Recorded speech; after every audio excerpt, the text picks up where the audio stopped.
প্রাচীন বাংলার রাজধানী হল গৌড়। বর্তমানে গৌড়ের কিছুটা অংশ বাংলাদেশে এবং কিছুটা ভারতবর্ষ তথা পশ্চিমবঙ্গের মালদা জেলায় রয়েছে। আজ আমি আপনাদের তৎকালীন গৌড়ের কিছু প্রাচীন স্থাপত্য তথা মালদা জেলার কিছু ভ্রমণমূলক জায়গাগুলো ঘুরিয়ে দেখাবো।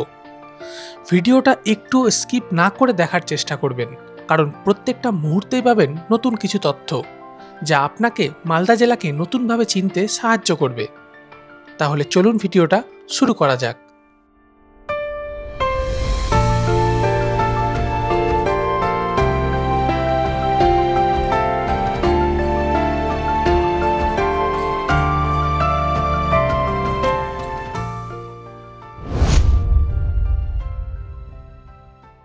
নমস্কার বন্ধুরা, বান্টান ব্লগসের নতুন একটি এপিসোডে আপনাদেরকে স্বাগত জানাই। বড়দেরকে প্রণাম, ছোট ও সমবয়সীদের বুক ভরা ভালোবাসা দিয়ে আমি আমার এপিসোডটা শুরু করছি। বন্ধুরা, এই মুহূর্তে আমি দাঁড়িয়ে আছি মালদার রথবাড়ি মোড়ে। সঠিকভাবে বলতে গেলে মালদার রথবাড়ি মোড়ের উপরে যে ব্রিজটা আছে, ঠিক ব্রিজের উপরে আমি দাঁড়িয়ে আছি। মালদার প্রাচীন স্থাপত্য তথা ট্যুরিস্ট অ্যাট্রাকশনগুলোকে দেখার জন্য যারা বাইরের থেকে আসবেন তারা প্রথমেই আসবেন Malda rail station. Malda rail station থেকে আপনারা সোজা চলে আসবেন এই রথবাড়ি মোড়ে। এখানে আপনারা অটো পেয়ে যাবেন। এই অটোগুলোই কিন্তু আপনাদেরকে এই জায়গাগুলো ঘুরিয়ে দেখাবে। বিস্তারিতভাবে আমি পরে এই জিনিসগুলো নিয়ে আলোচনা করছি। আজকের আমার প্রথম ডেস্টিনেশন হবে বড়সোনা মসজিদ। তাহলে চলুন ব্লগটা শুরু করা যাক। আমরা চলে এসেছি মালদার প্রথম ট্যুরিস্ট অ্যাট্রাকশন বড়সোনা মসজিদের সামনে। আমার পেছন দিকে যে এই দরজাটা দেখতে পাচ্ছেন, এদিক দিয়ে আমরা ভেতরের দিকে ঢুকবো। মালদা জেলার গৌড়ে অবস্থিত মুসলিম যুগের একটি অন্যতম স্থাপত্য হলো এই বড়সোনা মসজিদ। প্রাচীনকালের বৃহৎ মসজিদগুলোর মধ্যে এটি অন্যতম। এটি হোসেন শাহ স্থাপত্য রীতিতে তৈরি। আর এই মসজিদটার বাইরের দিকটা পাথর দিয়ে তৈরি এবং ভেতরের দিকটা ইটের গাঁথনি দ্বারা তৈরি। এই মসজিদটার নির্মাণকাল সম্পর্কে কিন্তু যথেষ্ট দ্বিমত রয়েছে। একজন ইংরেজ মেজর ছিলেন, ওনার নাম ছিল ফ্র্যাঙ্কলিন। তিনি এই মসজিদের পাশে একটা শিলালিপি খুঁজে পেয়েছিলেন। সেই শিলালিপি অনুসারে এই মসজিদটা 1526 সালে তৈরি হয়েছিল। সেই দিক থেকে বলা যায় এটা সুলতান হোসেন শাহের পুত্র নাসিরউদ্দিন নুসরাত শাহ তৈরি করেছিলেন। তবে কিন্তু এর নির্মাণকাল সম্পর্কে যথেষ্ট দ্বিমত রয়েছে। এই বড়সোনা মসজিদের উপর দিকে মানে গম্বুজের কালারটা ছিল কিন্তু সোনালি রঙের, সেই জন্য এটাকে বলা হতো সোনা মসজিদ। কিন্তু এই গৌড় মানে প্রাচীন গৌড়ে সেই সময় আরেকটা মসজিদ ছিল ফিরোজপুর নামে একটা গ্রামে, যেটা এখন বর্তমানে বাংলাদেশের চাপাই নবাবগঞ্জে অবস্থিত। সেখানেও একটা এই রকমই ছোট মসজিদ ছিল, সেই জন্য এই জায়গাটার নাম হয় বড়সোনা মসজিদ আর ওটার নাম হয় ছোট সোনা মসজিদ। কত প্রাচীনকালের ঐতিহ্য কিন্তু এর মধ্যে দিয়ে আমরা দেখতে পাচ্ছি। এখনও যে এগুলো সঠিকভাবে রয়েছে, এটার একটা বিশাল একটা আলাদা রকম ব্যাপার আছে। এই মসজিদের টোটাল এরিয়া লম্বায় এবং চওড়ায় দুদিক দিয়ে কিন্তু 200 ফিটের মতো। এই মসজিদটা মাঠের ঠিক পশ্চিম দিকে অবস্থিত। এখানে প্রায় 11টা মতো এর আগে দরজা ছিল, কিন্তু বর্তমানে শুধুমাত্র 2টোই বেঁচে রয়েছে। এগুলো তো আগেকার দিনে বিভিন্ন রকম নকশাওয়ালা পাথর দিয়ে খোদাই করা থাকতো, কিন্তু বর্তমানে এগুলোর আর কিছুই অবশিষ্ট নেই। বিশাল বড় একটা জায়গা জুড়ে কিন্তু এই বড়সোনা মসজিদটা কিন্তু তৈরি হয়েছে, ঠিক আছে। আর এই মসজিদটার ভেতর দিয়ে এখন একটা রাস্তার মতো করে দেওয়া আছে, আমি দেখিয়ে দিচ্ছি। আর দুদিকে এরকম গাছ লাগানো আছে, খুব সুন্দরভাবে কিন্তু এটাকে সাজানো আছে। পাথরের গায়ে যে সমস্ত নকশাগুলো করা আছে সেগুলো এখনও প্রমিনেন্টভাবে কিন্তু কোনো কোনো জায়গায় বোঝা যাচ্ছে। কিছুক্ষণ আগে আমি আপনাদেরকে যে সোনালি রঙের গম্বুজগুলোর কথা বলছিলাম, সেগুলো কিন্তু আর সোনালি নেই, কিন্তু সেগুলো এখনও অবশিষ্ট আছে। আমার ঠিক পেছন দিকে আপনারা দেখতে পাচ্ছেন উপর দিকে এই গম্বুজগুলোই কিন্তু কালার কিন্তু সোনালি রঙের ছিল, এই জন্য এই জায়গাটার নাম কিন্তু বড়সোনা মসজিদ পড়েছে। একবার ভেবে দেখেছেন এই জায়গাটা কত প্রাচীনকালের স্মৃতি বয়ে নিয়ে বেড়াচ্ছে? এই জায়গাটা বর্তমানে হয়তো এরকম ভগ্নপ্রায় অবস্থা, কিন্তু এককালে কত মানুষ এখানে এসে হয়তো প্রেয়ার করেছেন, কত মানুষ এখানে এসে হয়তো কত আশা করেছেন। এর দেওয়ালগুলো দেখুন, পাথর আছে আর পাথরের মাঝে ইট আছে। ইটগুলো কিন্তু চুন সুরকি দিয়ে একদম গাঁথা আছে একদম শক্তভাবে। কবেকার এটা স্ট্রাকচার, কিন্তু এখনও কিন্তু যথেষ্ট শক্তপোক্ত আছে এগুলো। আচ্ছা, এখানকার কিছু কথা আমি আপনাদেরকে বলে দিই। এখানে যারা আসছেন শুধুমাত্র ঘুরবেন তাদের জন্য ঠিক আছে, কিন্তু যারা ক্যামেরা করতে চাইছেন বা ব্লগিং করতে চাইছেন তারা কিন্তু ভেতরে ঢোকার সময় অবশ্যই এখানে টিকিট কেটে ভেতরে ঢুকবেন। আমরা এখন দাঁড়িয়ে আছি গৌড়ের প্রাচীন আরেকটি স্থাপত্যের সামনে। জায়গাটার নাম হলো দাখিল দরওয়াজা বা সেলামি দরওয়াজা। গৌড়ের রাজা নাসিরউদ্দিন মাহমুদ শাহ যখন এই গৌড় দুর্গটা তৈরি করছিলেন, সেই দুর্গে ঢোকার মুখেই এই গেটটা কিন্তু তৈরি করেছিলেন। এই দাখিল দরওয়াজার দুপাশের মাটিটা একবার দেখুন কতটা উঁচু হয়ে আছে। দেখে যতটুকু আমার মনে হচ্ছে এই জায়গাটা মানে এই দরওয়াজাটা কিন্তু মাটি থেকে খোদাই করে বের করা হয়েছে। আমরা এখন দাখিল দরওয়াজার নিচে যে মাঠটা আছে সেখান থেকে উপরের দিকে একটা ওয়ালের উপর উঠে এসেছি। এখান থেকে দাখিল দরওয়াজার ঠিক উপরের দিকটা কেমন সেটা পরিষ্কার বোঝা যাচ্ছে।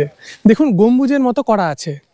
এই জায়গাগুলোতে আপনারা আসলে অবাক হতে বাধ্য হবেন যে প্রাচীনকালের মানুষজন কিভাবে এত সুন্দর সুন্দর সব মনুমেন্টগুলো তৈরি করেছিল।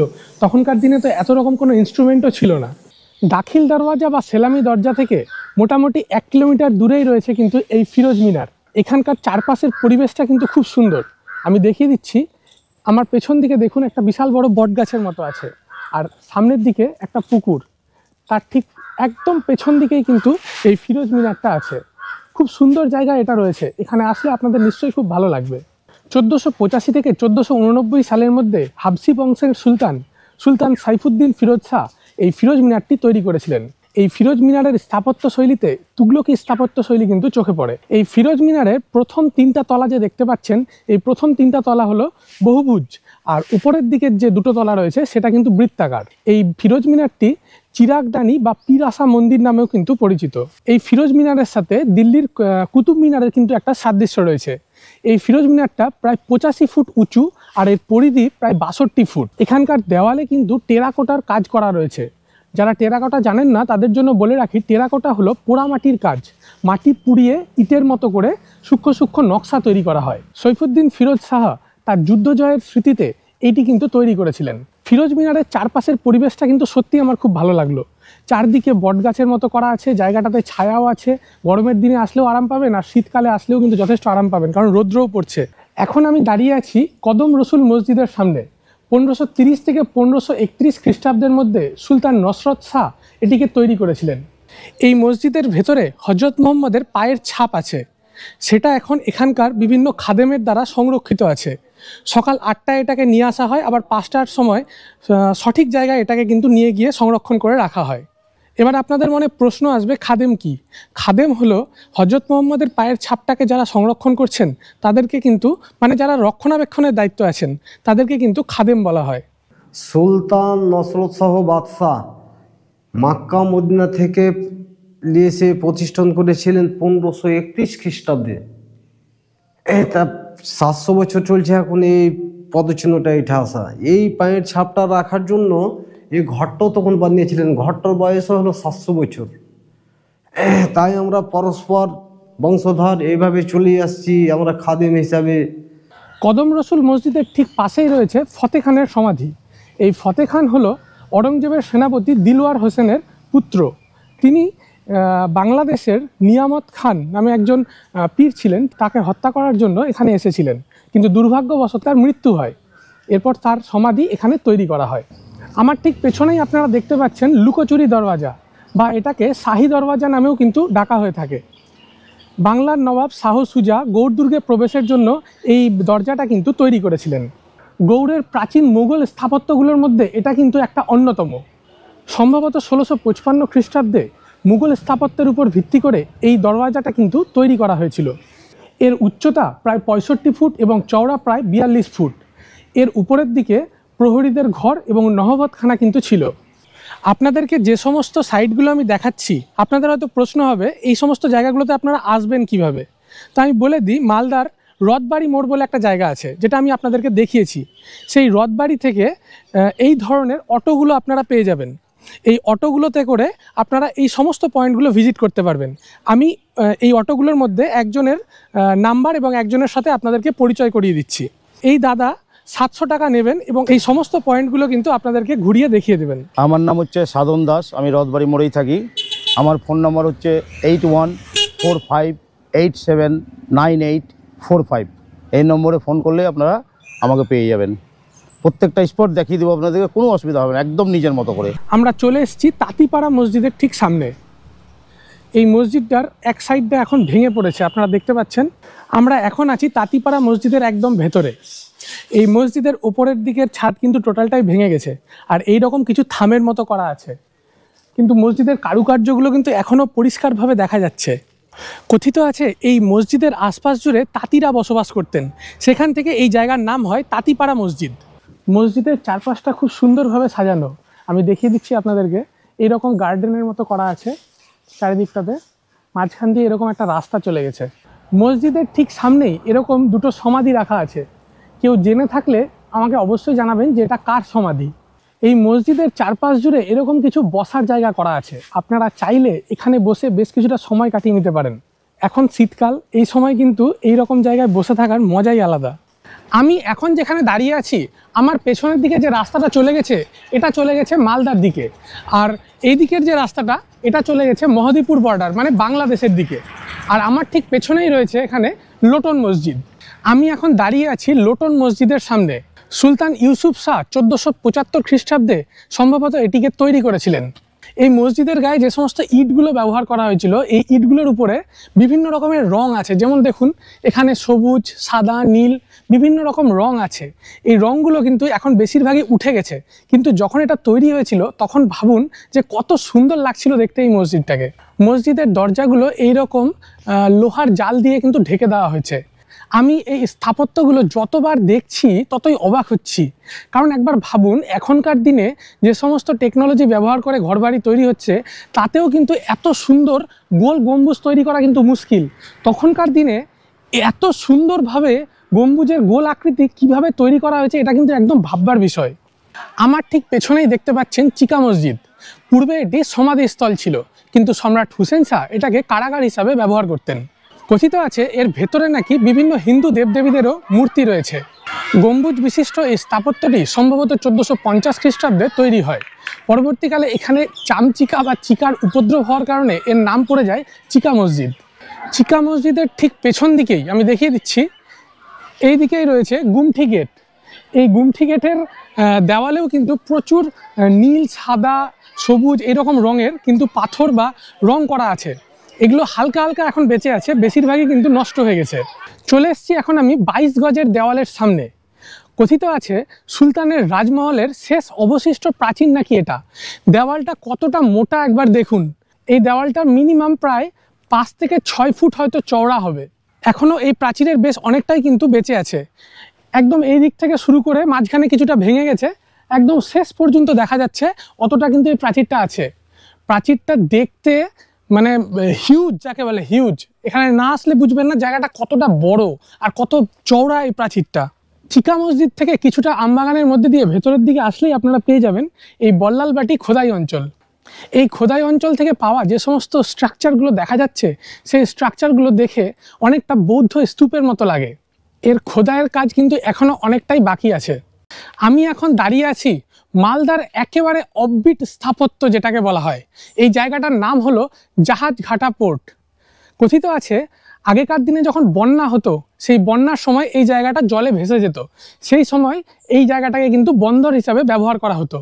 সেই বন্যার সময় এখনকার বাংলাদেশ মানে প্রাচীনকালের গৌড়ের সাথে বাণিজ্যের কিন্তু এটা একটা প্রধান মাধ্যম ছিল। এই জাহাজঘাটা পোর্টের ঠিক উল্টো দিকেই রয়েছে এরকম একটা সুন্দর পুকুর। জায়গাটার পরিবেশটা খুব একদম শান্ত, খুব ভালো লাগবে এখানে আসলে আপনাদের। শীতকালে পিকনিক করার জন্য এগুলো কিন্তু একটা আদর্শ জায়গা। জাহাজঘাটা পোর্ট দেখে আমরা আমবাগানের ভেতর দিয়ে একটু বাইরের দিকে বেরিয়ে আসছি। বাইকটা ওখানেই পার্ক করা আছে। তো আপনাদেরকে কিছু তথ্য দিয়ে দিই। বাংলার রাজধানী ছিল কিন্তু গৌড়।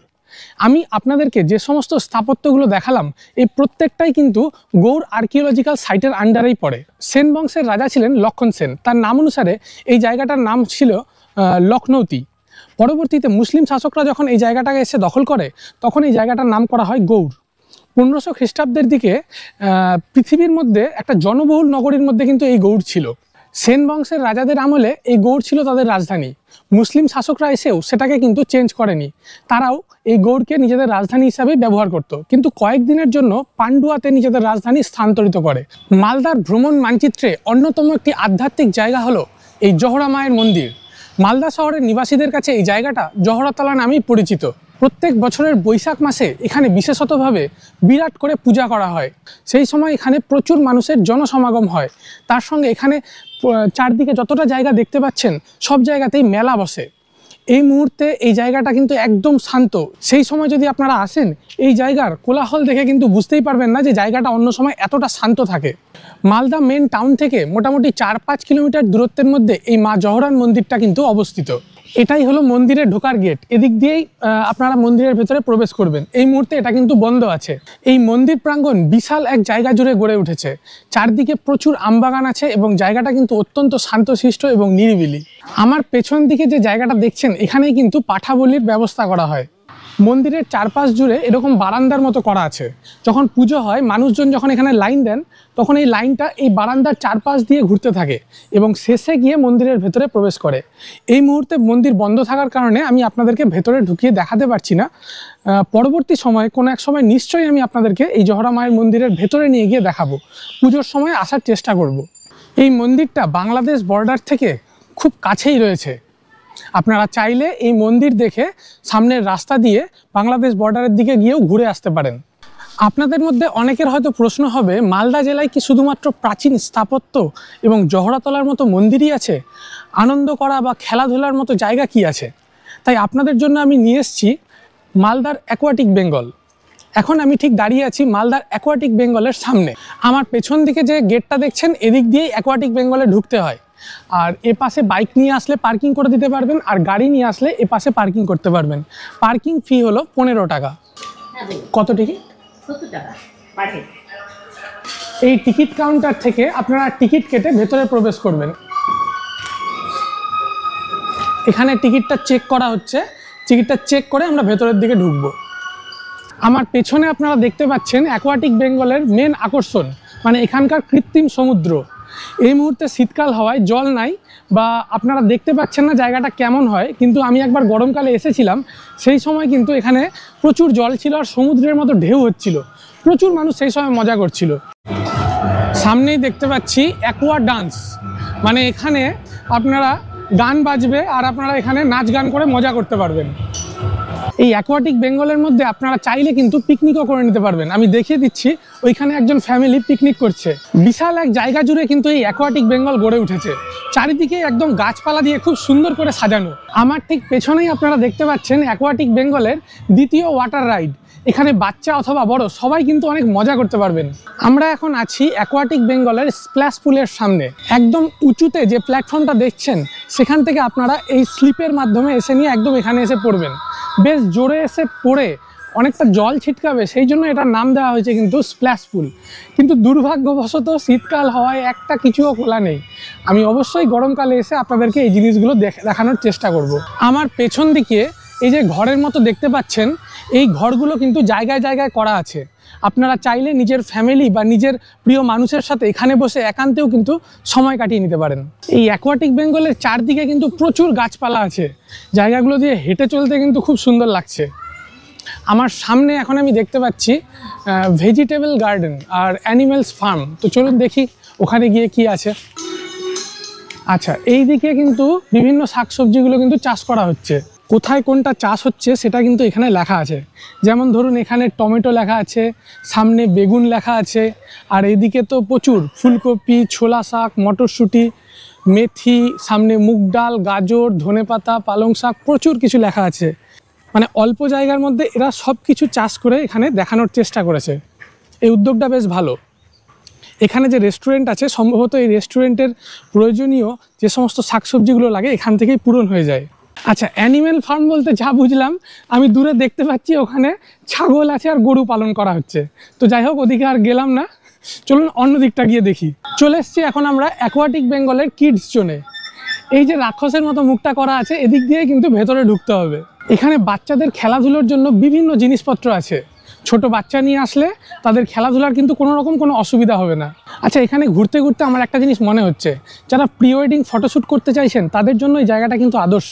তাছাড়াও যারা ডেস্টিনেশন ওয়েডিংয়ের মতো করতে চাইছেন, এখানে কিন্তু বিশাল ফাঁকা জায়গা আছে। আমার চারদিকে যে ছোট ছোট কুটিরের মতো দেখা যাচ্ছে, এইগুলোই কিন্তু এখানকার রেস্টুরেন্ট।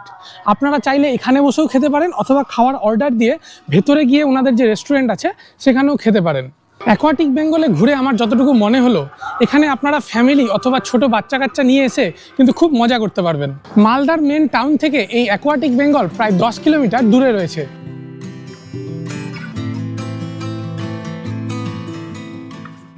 সিরিয়ার উমাইয়া মসজিদের আদলে তৈরি এই আদিনা মসজিদ তৎকালীন দক্ষিণ এশিয়ার বৃহত্তম মসজিদ।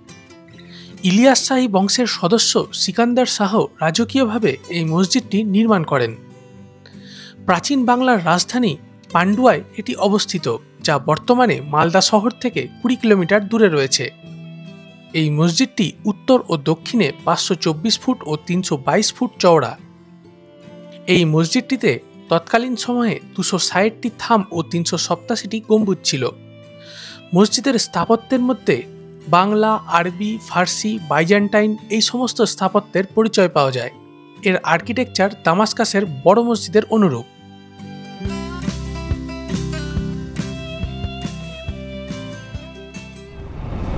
অবশেষে আদিনা মসজিদ দেখে আমরা রওনা দিলাম আমাদের বাড়ির উদ্দেশ্যে। আদিনা থেকে আমার বাড়ি মোটামুটি 45 কিলোমিটার মতো। দেখা যাক কতক্ষণে আমরা বাড়ি পৌঁছাতে পারি। এখন এই মুহূর্তে আমি আছি গাজলে। গাজল বাইপাস যে ব্রিজ আছে, এই ব্রিজের উপর দিয়ে গাজলকে বাইপাস করে আমরা কিন্তু বেরিয়ে যাব চাচলের দিকে। আমার সামনে যে মোড়টা দেখতে পাচ্ছেন, এই মোড়টাকে বলা হয় কদুবাড়ি মোড়। এই কদুবাড়ি মোড় থেকে যে রাস্তাটা সোজা চলে গেছে, এই রাস্তাটা সোজা চলে গেছে শিলিগুড়ির দিকে। আর আমার বাড়ি যেহেতু চাচল, আমাকে কিন্তু বাঁ হাতে এদিকে বেঁকে যেতে হবে। ঢুকে গেলাম আমি NH 34কে বিদায় জানিয়ে চাচলের রাস্তায়। চাচলের এই রাস্তাটা কিন্তু NH 81 নামে পরিচিত। এটা একদম হরিশ্চন্দ্রপুর পর্যন্ত চলে গেছে। এখন মোটামুটি 4:30 বাজছে, সূর্যটা অস্ত যাচ্ছে, দেখুন কি সুন্দর লাগছে। এটাই হলো কিন্তু অ্যাকচুয়াল গ্রামের পরিবেশ, ঠিক আছে? কি সুন্দর লাগছে দেখুন, লাল হয়ে আছে সূর্যটা। পাহাড়ের সৌন্দর্য এক ধরনের আর এই সব জায়গার সৌন্দর্য এক ধরনের। মানে বাংলার মাঠে যখন সূর্য অস্ত যায়, অসাধারণ একটা পরিবেশ সৃষ্টি হয়। আমার ঠিক ডান দিকটাতে দেখুন সরষা ফুলগুলো ফুটে আছে, কি সুন্দর লাগছে দেখতে। এইদিকে সূর্য অস্ত যাচ্ছে আর এইদিকে সরষার ফুলগুলো ফুটে আছে, দুর্দান্ত লাগছে দেখতে। এই রাস্তাটা কিন্তু খুবই সুন্দর। আমি এখন দাঁড়িয়েছি মুড়িয়াকুন্দাতে, আপনারা সামনে বোর্ড দেখতে পাচ্ছেন। আমি এই জায়গাটাতে দাঁড়াতে বাধ্য হলাম। একবার দেখুন কত সুন্দর লাগছে সামনেটা। আমরা পাহাড়ে তো অনেক সৌন্দর্য দেখতে যাই, কিন্তু আমাদের গ্রাম বাংলাও যে কত সুন্দর একবার দেখুন। এদিকে সরষার ফুল, মাঝখানে সবুজ গাছ, মানে হলুদ, সবুজ, উপরে লাল, তারপর নীল, কতগুলো রং আছে দেখুন এই জায়গাটার মধ্যে। এখন বাজছে বিকাল 4:45। আমি এখন শামসি বাইপাসে ঢুকলাম। এই রাস্তাটা যে সোজা চলে গেছে, এদিকটা শামসি চলে গেছে, আর এদিকটা বাইপাস হয়ে একদম চাচলের দিকে বেরিয়ে যাবে। এখান থেকে আমাদের বাড়ি যেতে সময় লাগবে আধ ঘন্টা। তো হিসাব মতো আমি মোটামুটি 5:15টার মধ্যে বাড়ি ঢুকে যাব। তো ব্লগটাকে আর বড় করছি না বন্ধুরা। আমি বাড়ি থেকে বেরিয়েছি মোটামুটি সকাল 7টার দিকে, এখন বাজছে প্রায় বিকাল 5টা। তো এই মোটামুটি 10 ঘন্টা ধরে আমি এই ব্লগিংগুলো করছি। তো কেমন লাগছে আমার এই এফোর্ট কমেন্ট বক্সে জানাতে কিন্তু ভুলবেন না। আমি চেষ্টা করব প্রত্যেকটা প্রশ্নের আপনাদের উত্তর দেওয়ার। আর আপনাদের যদি কোনো সাজেশন থাকে তাহলে অবশ্যই সেটা কমেন্ট বক্সে জানাবেন। যদি ব্লগটা ভালো লাগে তাহলে লাইক, শেয়ার এবং সাবস্ক্রাইব করবেন এবং চ্যানেলটাকে উপরের দিকে নিয়ে যেতে সহযোগিতা করবেন। ধন্যবাদ।